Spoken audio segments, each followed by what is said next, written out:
आजकल तो नौजवान लड़के जो स्कूल और कॉलेज से आ रहे हैं शराब के आदी, जुए के आदी, सट्टे के आदी, और गर्लफ्रेंड बनाना तो आम बात है। और कॉलेजों का तो यह माहौल है जहाँ किसी की गर्लफ्रेंड नहीं है या किसी का बॉयफ्रेंड नहीं है, उसको क्या समझा जाता है? उसको पागल दीवाना समझा जाता है। लोग उसको जलील करते, रुसवा करते हैं, तू कैसी है, बदनसीब है, उसको पनौती बोला जाता है, बदकिस्मत बोला जाता है। वहाँ उसको आम बात है, ये बात सबको मालूम है, लेकिन फिर भी अपने बच्चों को वहाँ पढ़ा रहे हो। तो मैं कहता हूँ कि तुम खुद राज़ी हो कि मेरी बच्ची भाग जाए।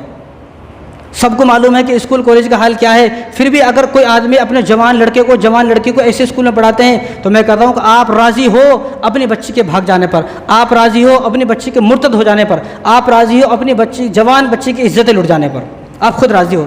इसलिए आप अपने बच्चे को ऐसे स्कूल में पढ़ाएं जहाँ अदब सीखे। वरना आजकल तो ये देखा जाता है कि आजकल स्कूल कॉलेजों में तालीम कम हासिल हो रही है, आशिकी ज़्यादा हासिल हो रही है। हमारा बच्चा गया सीधा, लेकिन जब कॉलेज से लौटा, स्कूल से लौटा, तो आशिक बनकर लौटा है।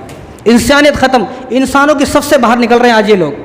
क्यों? ये हमारी गलती है कि हमने अपने बच्चों को आंख बंद करके किसी भी स्कूल में डाल दिया। कोई भी स्कूल हो भाई, आंख बंद करके डाल देते हम, इसलिए बाद में रोते फिरते कि मेरा बच्चा नाफरमान हो गया। हालांकि वो बच्चा जवानी के बाद आंखों की ठंडक बनना चाहिए था, वो बच्चा ऐसा बनना चाहिए था कि जिसको देखकर दिल से दुआएं निकले, सुकून हासिल हो। लेकिन आज की औलाद उसको देखकर सुकून हासिल नहीं हो रहा है। औलाद को देखे तो आदमी गुस्सा आ जाता है। वजह क्या है? वजह यही है कि बेहया हो गई, बेशरम हो गई औलाद, क्योंकि हमने इसको ऐसे स्कूल में पढ़ाया। देखो जमात वाले, आप जानते हैं जमात वाले, तबलीग वाले किसी शराबी को सिर्फ 40 दिन के वास्ते लेकर जाते हैं। कितने दिन के वास्ते?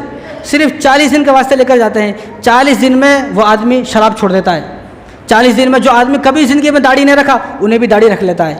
40 दिन में कोई आदमी जो कुर्ता पजामा नहीं पहना, 40 दिन के बाद उन्हें भी कुर्ता पजामा पहनने लगता है। 40 दिन, सिर्फ 40 दिन का असर है। और यहाँ हमारा बच्चा 15 साल गैरों के माहौल में रहा, 15 साल कुफ्र शिरक के माहौल में रहा, 15 साल स्कूल कॉलेज में तालीम हासिल की। क्या उस पर असर नहीं होगा? सोहबत का असर होगा, नहीं होगा? यहाँ 40 दिन में बदल गया, तो ये आदमी 16 साल में बदलेगा, नहीं बदलेगा। 16 साल के बाद जब हमारा बच्चा स्कूल कॉलेज से बाहर निकला, तो उसके अंदर की इंसानियत मर चुकी है। अब वो इंसान बनकर नहीं निकला है। वकील तो बन गया, डॉक्टर तो बन गया, इंजीनियर तो बन गया, मास्टर बन गया, सब कुछ बन गया, लेकिन उसकी इंसानियत ख़त्म होगी, इंसान नहीं बन सका है। आपकी ज़िंदगी की दौलत लुट गई अपने बच्चों को पढ़ाते पढ़ाते, लेकिन ज़िंदगी की दौलत लुट जाने के बावजूद भी आप अपने बच्चों को एक सच्चा इंसान ना बना सके। अपनी लड़कियों को तो ऐसे स्कूल में पढ़ाना है जहाँ कोई एजुकेशन नहीं है, जहाँ लड़के लड़की दोनों एक साथ नहीं पढ़ते। लड़के लड़की का एक साथ पढ़ाना इस्लाम में तो हराम नाजायज़ है, पढ़ाना ही नहीं है। ज़रूरत नहीं ऐसी तालीम की जहाँ हम तालीम हासिल करते करते हमारी बेटी की इज़्ज़त लुट जाए, ज़रूरत नहीं है ऐसी की। और दूसरी बात, अपने जो बच्चे, चाहे छोटी बच्ची है आपकी, चाहे बड़ी बच्ची है, उन बच्चे और बच्चे को खुद लेकर जाना है, खुद छोड़कर आए, खुद छोड़कर आए। अभी निज़ामाबाद की बात है, वो स्कूल में रोज़ाना बच्ची जा रही है, स्कूल की बस में जा रही है। एक दिन क्या हुआ, स्कूल वो बच्ची सुबह चली गई स्कूल, लेकिन आ रही नहीं। बाद में तफ्तीश कर मालूम होगा जो ड्राइवर था बस का, उसके साथ भाग गई। बताओ, यानी इतनी फुर्सत ही नहीं है। बाप को सुबह जाता है काम पे, शाम को आता है, कोई उसको फुर्सत नहीं है। मालूम होता है कि बच्ची फरार हो गई। इसी तरह एक छोटी सी बच्ची को एक ऑटो ड्राइवर रोज़ाना लेकर जाता है। एक दिन उसको जंगल में लेकर चला गया।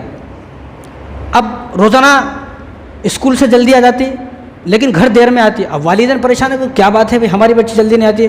तो एक दिन ऑटो ड्राइवर का वालिद साहब ने पीछा किया, तो ऑटो ड्राइवर क्या है, वो स्कूल से बच्ची को जंगल में ले गया कहीं। बच्ची कौन सी? तीसरी क्लास की बच्ची है। 3rd क्लास की बच्ची कितनी बड़ी सबको मालूम है। जंगल में ले गया और जंगल में ले जाकर उसके साथ क्या कर रहा है आपको मालूम है? ये क्या? हमारे पास फुर्सत नहीं है अपने बच्चों को। फिर आदमी रोता है, अरे मेरी बच्ची की इज्जत लुट गई, ये हो गया, वो हो गया। ये आज़ादी तूने दी है, आज़ाद तूने छोड़ा है। इसलिए अपने बच्चों की हिफाजत आप खुद करें। किसी ऑटो ड्राइवर के साथ, रिक्शा वाले के साथ, किसी बस ड्राइवर के साथ आपको बच्चों को भेजने की ज़रूरत नहीं है। अगर उसकी इज्जतों को महफूज रखना है, सलामत रखना है, अगर आप राज़ी हो मेरी बच्ची की इज्जत लुट जाए, फिर आप अपने बच्चे को ऑटो ड्राइवर के साथ भेजो, बस ड्राइवर जिसके साथ भेजना है भेजो।